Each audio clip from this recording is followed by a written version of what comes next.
All right, so last year, it was either last year or late 2023, I did a video talking about the Biden Harris accomplishments. Now, since then, there's obviously been a lot more policies added, mostly good, some bad.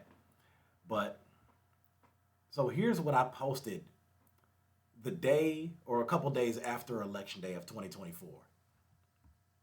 I said, the past 4 years have given a lot of us a huge sigh of relief.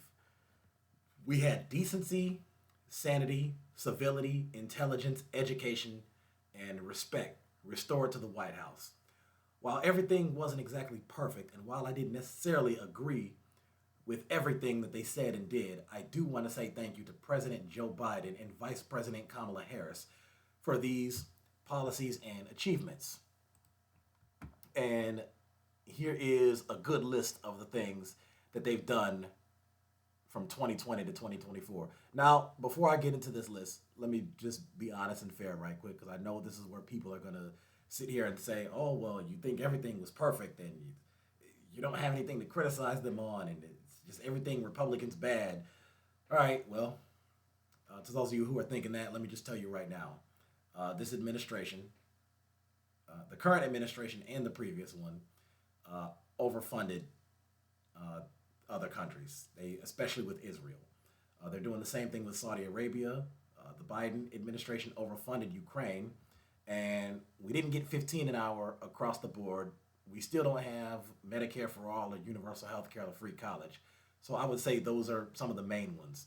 But let me get to this list right here. So, as far as what they did during their time, so Joe Biden and Kamala Harris passed the American Rescue Plan Act, which cut $1,400 stimulus checks. They increased the child tax credit up to 3,600 per child if the child is between if they're 6 and below. If they're below the age of 6, and if they're between the ages of 6 and 17, they get $3,000. They passed the COVID relief package, which provided over $325 billion dollars for small businesses. A lot of those businesses were black owned, by the way. They gave 15 an hour to federal workers and contractors. And an interesting fact that I learned recently is, see, they were already on the verge of getting a $2 increase. So really, they were getting 17 an hour. They invested $16 billion into HBCUs. So what that did was it helped black students pay down, if not completely pay off, their student debt. By the way, statistics show that more people of color owe student debt than anybody else. They cut the contracts that the U.S. Department of Justice had with private prisons. They put a pause on the weapons deal that the U.S. had with Saudi Arabia. They massively reduced the drone war by over 70%, nearly ending it. I heard somewhere it was like 85, 90%, but somehow I feel that that's exaggerated. But we're going to get to more on that later. I'll talk about that in another video and some of the other things I'm going to cover in other videos as well. Now, even though this was sloppy, but they did get us out of Afghanistan, the process could have been better. It could have been a lot less sloppy, but nevertheless, at least we're no longer there. You can blame the Bush administration for putting us there. So blame Cheney, Rumsfeld, that whole group. They passed mild bipartisan gun reform, which included closing the boyfriend loophole, which means if they had a history of abuse or some type of other criminal history, that they wouldn't be allowed to get a gun or they would have it taken from them. They canceled up to $20,000 in student debt per individual, which helped over 44 million Americans. They also lowered medical debt from almost 200 billion dollars down to 88 billion, dollars, which helped almost 9 million Americans. They put us back into the World Health Organization. They put us back into the Paris Climate Agreement. They brought back over 350,000 jobs. They created over 800,000 manufacturing jobs. That was done through the CHIPS Act. At a point, gas prices were lowered. The gas price thing is a little bit more complicated. It went up and down, up and down. At a point, they lowered it to under 320. per gallon. As a matter of fact, I saw one gas station around here, it was as low as 252. So they also passed the PACT Act, which provided health care to veterans who were exposed to toxic burn pits. They moved the overtime eligibility threshold from $35,000 a year to $55,000 a year, which helps almost 4 million salaried workers. Okay, now, I found that to be an interesting one. A number of people still don't know about that one. So, what does that mean? It means that when Bush was president, there was a policy that was stating that if you made $23,000 a year or under, you're eligible for overtime pay. Obama got in and he raised that threshold up to 47,000. Trump got in, he lowered it to 35,000. Biden got in, he raised it up to 55,000. And of course, Trump got back in, and it's only a matter of time before he lowers it down to 15,000 maybe. So I tell people, when it comes specifically to that issue, you cannot say that the two parties are the same. They're just not. They moved marijuana from Schedule 1 to Schedule 3. So that moves closer to the direction of decriminalizing it, but not completely there. I'm going to talk about that in another video.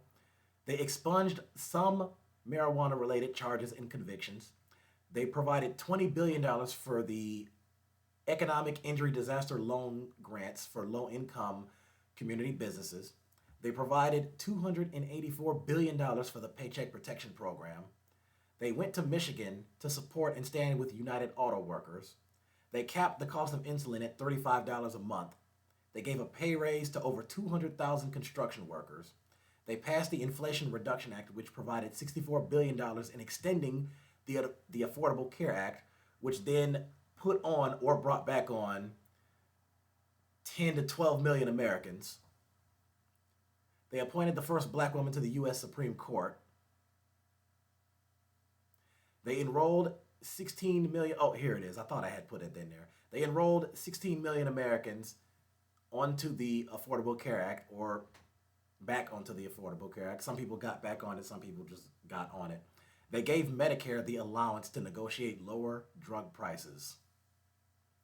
And so, and I'm sure that there are some other people who can add many, many more to that list, but just with those alone, they also reunited 500 migrant children with their families, expanded unemployment benefits. So, and underneath it, I said, matter of fact, I don't even need to read that right there because I know what I said on that one. That one doesn't. But I do want to say thank you to every single person, all 81 million plus people in America who supported, promoted, and voted for Joe Biden and Kamala Harris in 2020. And thank you to the 75 million people who voted for Kamala in 2024. So just, I put this out here because people still act like they've done nothing at all. It's incumbent upon people like myself to put this information out there and give people the facts. And you can look up each and every one of those things and check it out on Perplexity AI or ChatGPT, and it'll break down the benefits of each of those. And as a matter of fact, I'm going to do a lot of those in another video. So there's your accomplishments right there. And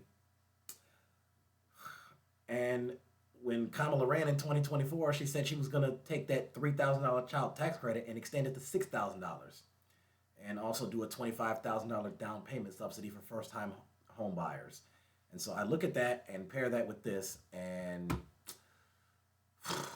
this is what tens of millions of Americans voted against in 2024. So, guys, if you're ever undecided, just review that list and just review it carefully and thoroughly. If you're ever undecided as to who to vote for in an election, and I'll tell you right now, no Republican would have done any of those things. You may possibly get lucky if even one Republican would consider doing maybe one of those things. I don't know which one, but just so you know, some of those that were passed through executive order, they definitely wouldn't have stood a chance of getting through the Congress and the Senate, because some of those that tried to go through that, they were shot down by Mitch McConnell, Rick Scott, Ted Cruz, and a bunch of senatorial and congressional Republicans. So I just wanted to put that out there for you. So if you're watching this on Facebook, The link to my YouTube is in the comment section. If you haven't subscribed to me, give me a subscription. I would very much appreciate that. Also, follow me on Instagram and TikTok. Those links are in the About section of my Facebook. So that's all I have for right now. I got lots more coming. Stay tuned.